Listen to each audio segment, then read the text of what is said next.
A paz do Senhor a todos nessa noite fria que nós estamos aí passando, mais agradável na presença do Senhor.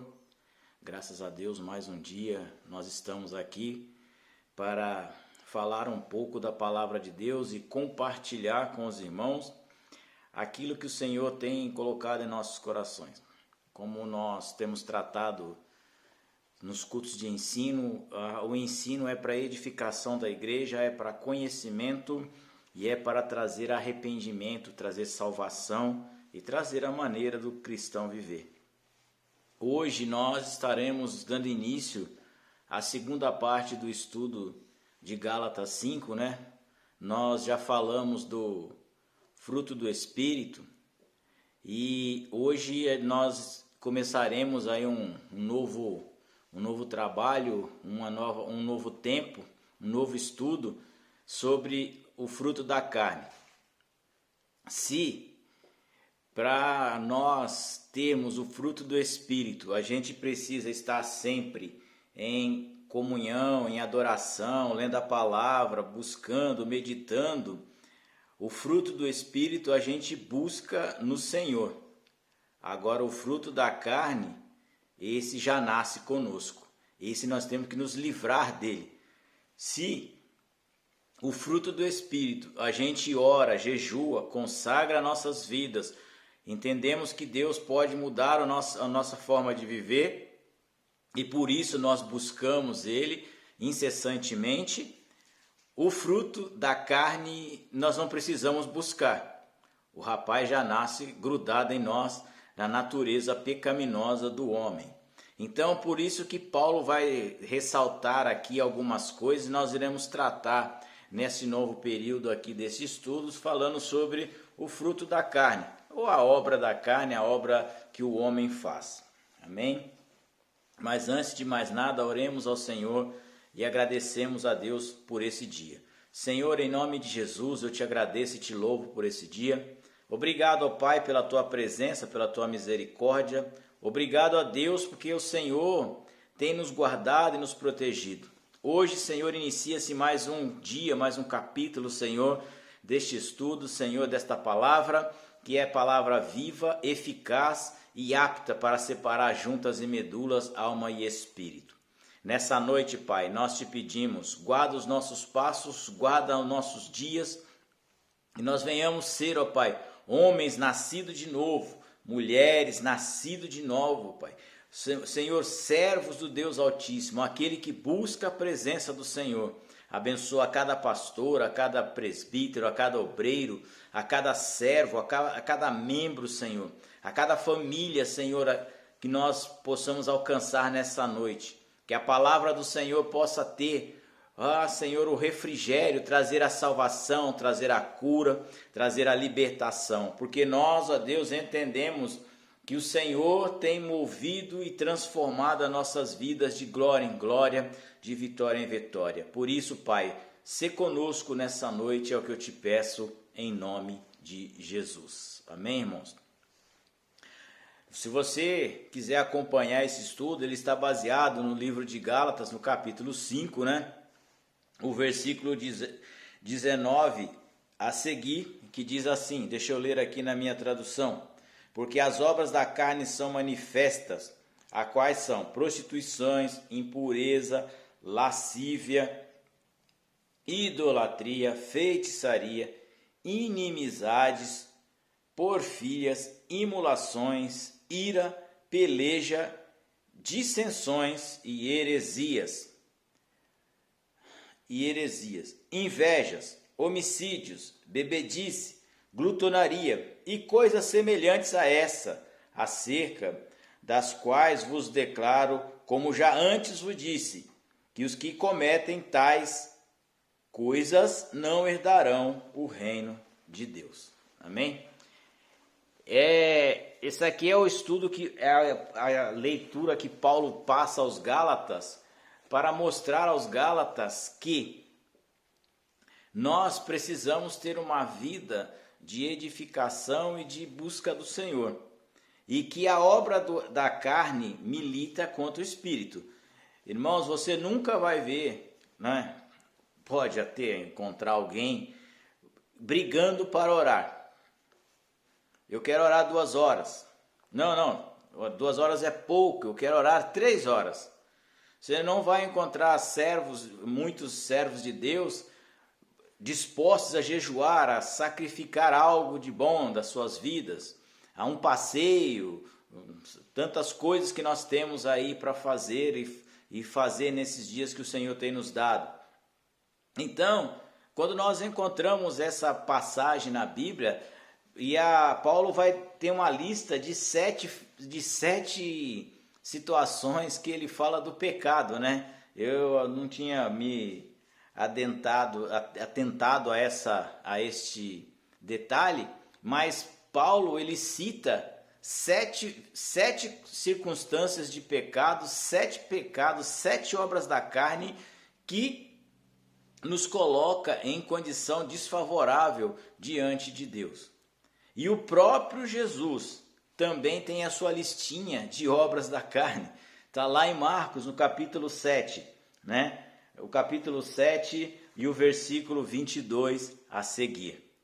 Então lá você vai encontrar Jesus falando aos discípulos, né, que os fariseus interrogaram a Jesus por que eles estavam comendo com a mão suja, sem lavar as mãos, porque era um hábito criado pelo povo, pelos fariseus, de se lavarem antes de comer.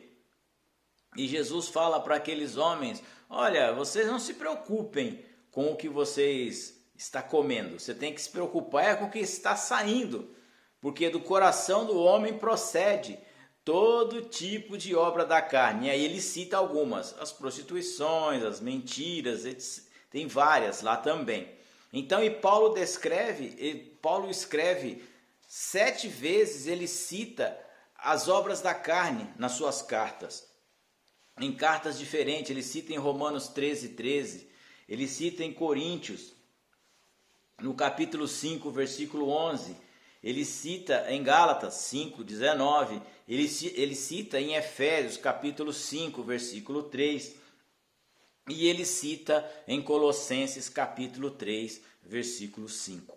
Então Paulo tinha um extremo zelo por aquilo que ele ensinava, e ele começa esse capítulo dizendo: olha, eu já falei dessas coisas para você. E você que está me ouvindo nessa noite, eu queria te dizer uma má notícia, né? Trazer uma má notícia para você, que a obra da carne não é só essas que está escrito aqui. E Paulo descreve: quem comete coisas semelhantes. Quer dizer, tem muito mais, né, do que o que está escrito aqui. Paulo dá apenas um exemplo de como a vida, né, a gente não pode viver como o velho homem, ainda que o velho homem habite em nós, mas como o mesmo apóstolo Paulo diz: se Cristo habita em vós, ele já está morto na cruz, né? O velho homem morreu e ressuscitou a Jesus Cristo em nossas vidas, ressuscitou um novo homem, como ele descreve em Coríntios capítulo 5, versículo 17. 1 aos Coríntios capítulo 5, versículo 17. Se alguém está em Cristo, nova criatura é. Porque ser novo, irmãos, neste mundo que estamos vivendo, ser novo parece que está fora de moda. E eu vou tratar nesses cultos, nesses ensinamentos que estaremos aqui compartilhando entre eu e a Carol, nós estaremos compartilhando alguns desses, e hoje eu vou tratar de 2 assuntos que estão intrinsecamente interligados e que são, como diria Romeu e Julieta, né, dos pecados. É goiabada com queijo, né? Eu vou falar da prostituição e da lascívia. São pecados que a gente para imaginar e para pensar. Prostituição. O que é a prostituição? Prostituição é você fazer sexo por dinheiro, é você receber, você ser paga para o seu corpo ser usado. Isso é prostituição, é uma forma de você ganhar dinheiro de maneira usando o seu próprio corpo, né? A prostituição é isso. Quando nós falamos em prostituições físicas, porque tem a prostituição espiritual, que é descrita lá no livro de Oséias, que ele fala do adultério e da prostituição. Ele compara o povo de Deus como o marido que não quer compartilhar a sua esposa com ninguém. Ela foi comprada, lavada e remida no sangue do Cordeiro, e essa esposa, ela não pode ser compartilhada, né, com ninguém, né? O mundo não pode receber essa dádiva. Então Deus compara as prostituições quando o povo de Israel se faziam alianças, iam para outras cidades, outros povos, outras nações, e acabava se prostituindo. O que era essa prostituição? Adorando outros deuses, buscando a outros deuses.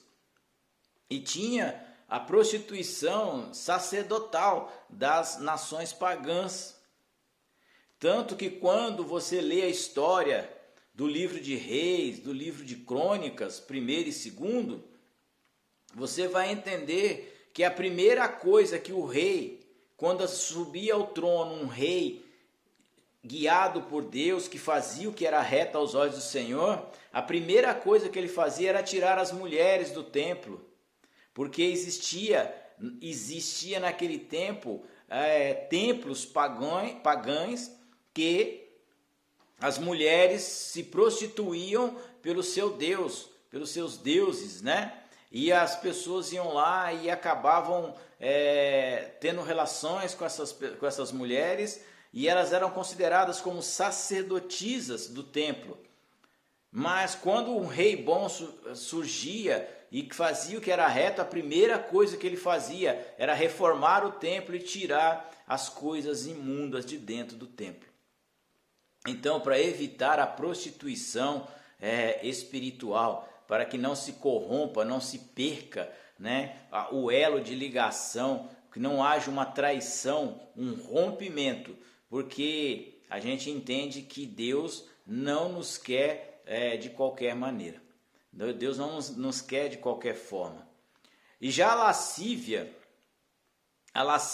é sensualidade extrema, volúpia, prazeres da carne. Você já entendeu o que eu falei.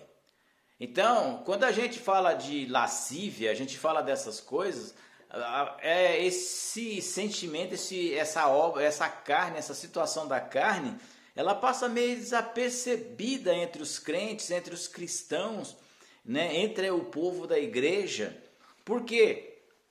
Porque este é um sentimento de criar um desejo, uma expectativa em outro, né? Então, vamos lá, para você aí que, né, tem uma vida ativa na rede social, quando você olha e deseja um corpo que aparece lá num perfil de uma rede social qualquer, aquela pessoa, ela está em plena lascívia, né, luxúria, expondo o seu corpo ali, expondo algo que possa te chamar a atenção e te instigar a ter desejo por aquela pessoa. Por isso que quando a gente fala de lascívia, aí as pessoas falam, nossa, já vai começar a trazer para o lado dos usos e costumes, né? Vai escravizar não sei quem. Irmãos, a Bíblia diz que nós temos que andar em modéstia e decência. Ponto. Então, todas as vezes que você usa o seu corpo para chamar a atenção ou despertar um desejo em outrem, saiba que você está a todo vapor na obra da carne. A lascívia está batendo aí na sua porta, está batendo aí nos seus olhos. E infelizmente hoje, com essas plataformas que nós temos, o que mais nós temos hoje é pessoas tirando fotos de maneira indecentes, eu diria que algumas até imoral, né, para chamar a atenção de outra pessoa, chamar a atenção, despertar o desejo naquela pessoa. E isso aí não se diz, não é respeito à mulher, não, viu? As pessoas acham, a mulher usa... Não é isso não. Nós estamos falando de pessoas. O homem também, que vai lá e fica lá se exibindo, é lascívia. Ele está tentando criar que a pessoa tenha um desejo por ele, um desejo por ela. Eu sempre falo que as academias que nós temos, né? Se nós pegarmos 100 pessoas e fizermos uma pesquisa na academia, de 100 pessoas, eu posso afirmar quase que categoricamente que 90% dessas pessoas não estão preocupadas com a sua saúde. Elas estão preocupadas em mostrar o corpo que está adquirindo, elas estão preocupadas em mostrar o ganho, a beleza. Poucos vão para a academia para ter o benefício da saúde. Mas saiba de uma coisa, Satanás é perito em transformar aquilo que é lícito em coisa ilícita. Infelizmente. Então, ir à academia é pecado? De forma alguma. Exercitar-se é pecado? De forma alguma. Agora, para que você vai à academia? Por que você vai à academia? É para melhorar a sua respiração? É para melhorar o seu condicionamento físico? É para melhorar as batidas do seu coração? Parabéns, você está andando no Espírito. Mas se você for na academia tirando selfie, para mostrar o que você ganhou, para mostrar aquilo que você está fazendo, mostrar a beleza do teu corpo, eu tenho uma má notícia. Você está na carne. Infelizmente, é uma realidade. Então, hoje nós vemos mocinhas, né, meninas, jovens, adolescentes, que caem nessa conversa fiada aí de ficar expondo seus corpos nas redes sociais. Depois o canalha que está do outro lado põe na rede, espalha para todo mundo, essa pessoa entra em depressão. E aí alguns que não aguentam e acabam se matando. Sabe por quê? Porque deram lugar à carne, lascívia. E esse é um pecado que as pessoas não levam muito a sério. Sabe? Parece que é uma coisa inocente, bonito, é belo. O belo tem que ser mostrado. O belo tem que ser mostrado ao Senhor. O belo tem que ser para o Senhor, né? Não é para ser nessa terra, sabe? Cuide-se, guarde, sabe? A lascívia, ela é tão maligna, né? E ela entra tão sorrateiramente nos lares que maridos, as esposas não têm a senha dos celulares dele. E é crente. Eu falei, a gente até para pensar, se tem a senha do banco, por que não pode ter a senha do cartão do celular? Você trabalha há 30 dias e ela tem a senha do seu dinheiro, mas a do celular não pode. Eu fico muito preocupado, irmãos, quando eu vejo pais falando para os filhos, não mexe no meu celular, você não pode ver o que tem aí. Jesus, se a criança não pode ver, você também não pode. Porque para você entrar no reino do céu, você tem que ser como uma criança. Sabe, às vezes a gente brinca, mas toma cuidado, meu irmão. Toma cuidado, minha irmã. Toma cuidado com o que você faz, com o que você fala, né? Não seja sensual. O senso não é bom para você. Não ache você que você vai arrumar um marido, uma esposa de Deus sendo sensual, porque isso não funciona no reino de Deus. No reino de Deus nós imaginamos que nós queremos pessoas espiritual e não sensual. Sensual o mundo oferece de monte. Espiritual só Jesus Cristo pode nos dar. Então, tem muita gente, eu vou fazer tal coisa que assim eu chamo a atenção dele. Se ele nunca olhou para você, se ela nunca olhou para você, meu filho, vai orar, vai buscar a Deus, sabe? Busca em Deus, não saia por aí que nem um louco, porque Deus tem o melhor para nós nessa terra, embora muitas vezes nós não acreditemos nisso. Então, quando a gente fala de lascívia, as pessoas, isso passa desapercebido, são coisas tão bobinhas, né? Eu vejo às vezes as mães vestindo as suas filhas como mulher, criança, tem 7 anos, 8 anos, e vai crescendo neste mundo. Irmãos, o mundo jaz do maligno. A igreja não tem que imitar o mundo, a igreja tem que ser contra o mundo. Nós temos que ser diferentes do mundo. Não é porque a novela diz que pode, que a Bíblia diz que pode. A Bíblia diz que não pode. E eu, como servo de Deus, e você, como servo de Deus, temos que ter esse entendimento. Se não pode, não pode. Então, tem muitos cristãos neste pecado. E aí você pensa, mas isso aí não tem problema. Lembra o último versículo que nós lemos? Os que praticam tais coisas não herdarão o reino de Deus. Então toma muito cuidado com o que você anda fazendo por aí. Mas ninguém está vendo. Você é que pensa que ninguém está vendo. Você é que imagina que ninguém está vendo. Enquanto você está imaginando que ninguém está vendo, tem um monte de gente zombando de você, rindo da sua cara. Porque ninguém está vendo. E o principal, tem um Deus que está olhando. Esse é o principal motivo da gente ter uma vida reta e santa diante de Deus. A segunda obra que é mais comum na vida dos cristãos, e ela anda junto com a lascívia, elas andam de mãos dadas, é a prostituição. O que é prostituição? Prostituição se nós usássemos os termos bíblicos aqui, seria o sexo fora do casamento. Ponto. Esse é o termo de prostituição. Ou aquele por dinheiro, enfim. Mas o que a gente imagina nessas coisas da prostituição é que ela é uma obra da carne e ela é extremamente perigosa. Por isso que Paulo ensina a Timóteo, não se embarace com coisas desta vida.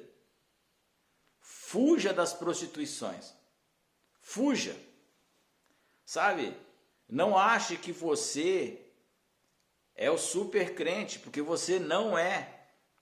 Ninguém é.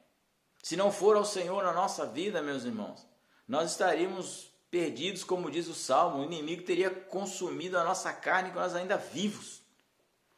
Então a prostituição é algo interessante que ocorre na vida das pessoas, Tanto faz a prostituição espiritual, a prostituição física, E as pessoas imaginam que a prostituição, ela vem como, de repente, aconteceu, não.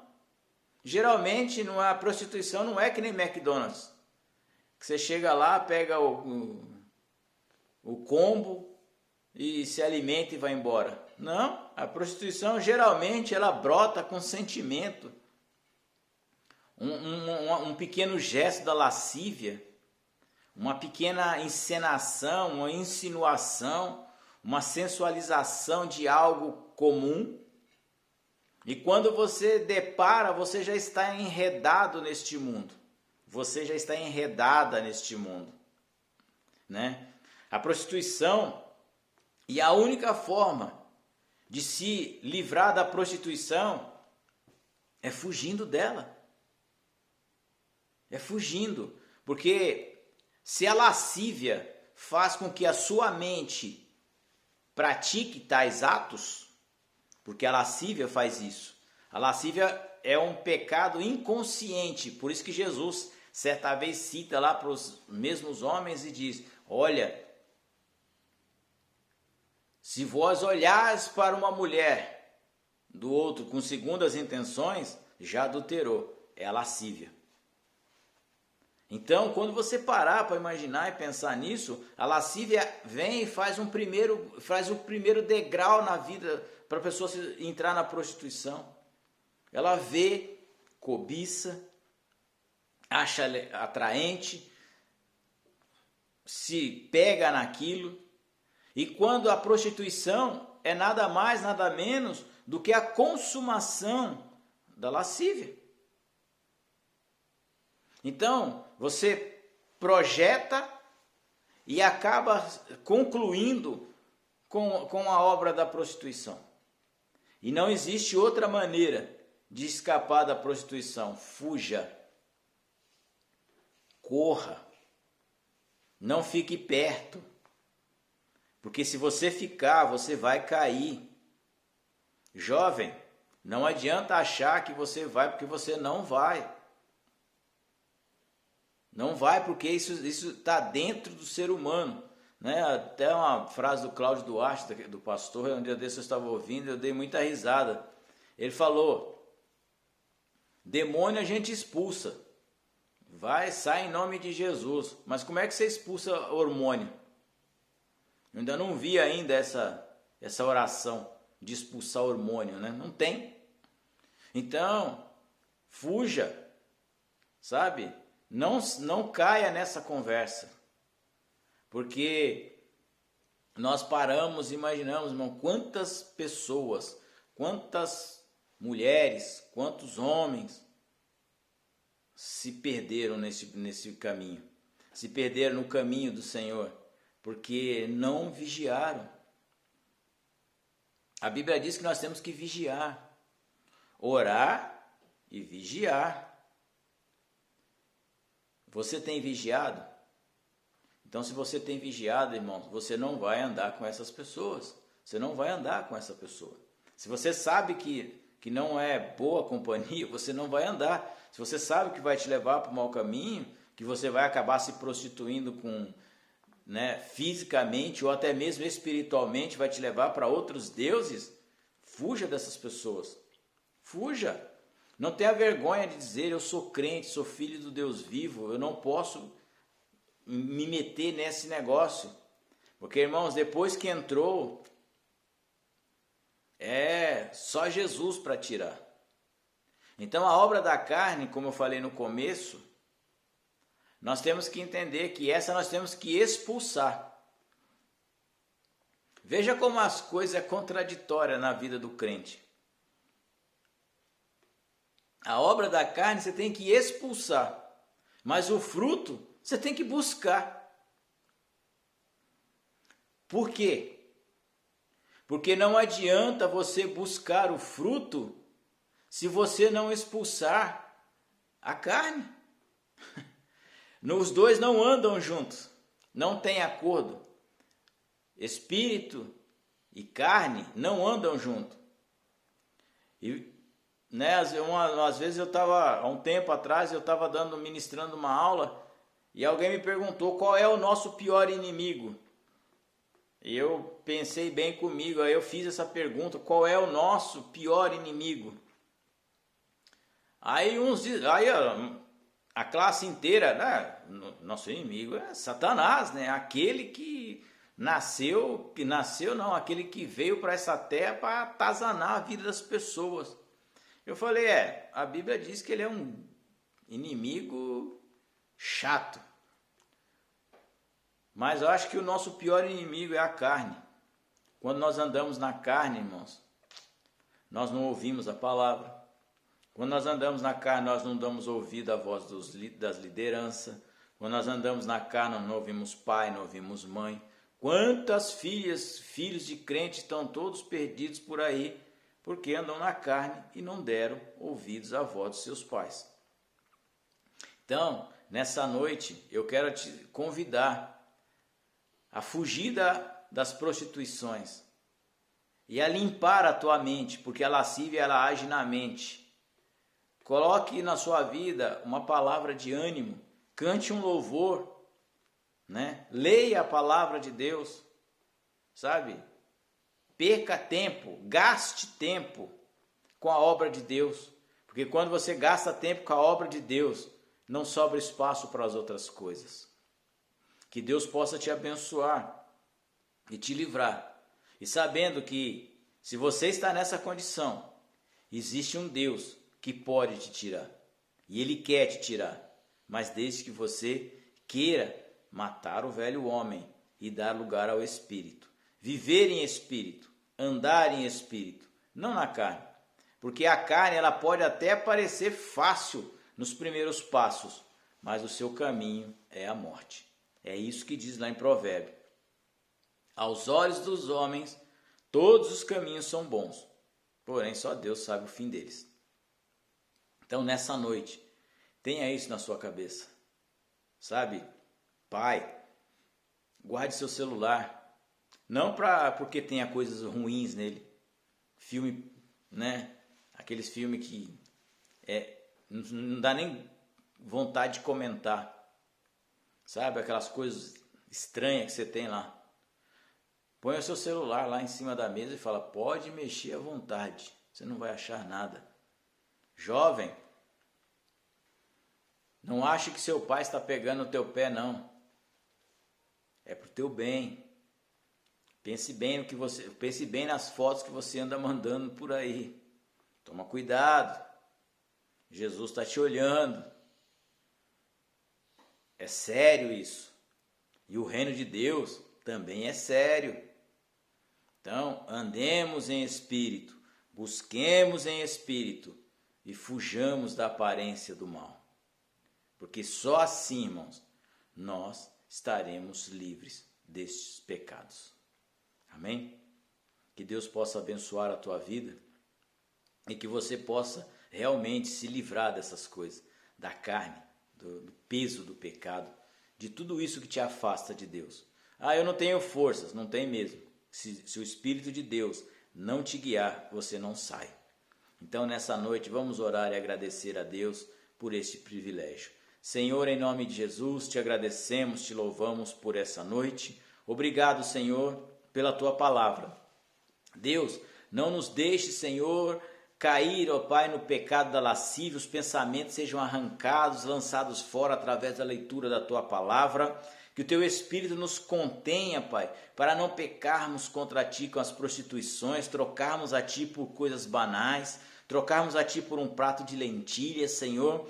Tu morreu na cruz para nós alcançar. Por isso, nessa noite, Pai, eu te peço, cuida, Senhor, ó Pai, das vidas dos jovens, dos pais, das mães, Senhor, para que eles venham ter, ó Pai, entendimento e conhecimento, ó Pai, que o Senhor morreu por nós para nos livrar do fogo eterno. Por isso, Pai, abençoa a tua igreja, abençoa o teu povo, abençoa aqueles que estarão ouvindo essa palavra. É simples, ó Pai, curta e objetiva, mas nós sabemos, ó Deus, que essa palavra tem poder para mudar a história daquele que crê. Nessa noite, Pai, guarda, Senhor, e santifica o teu povo pelo poder que há no nome de Jesus. Amém.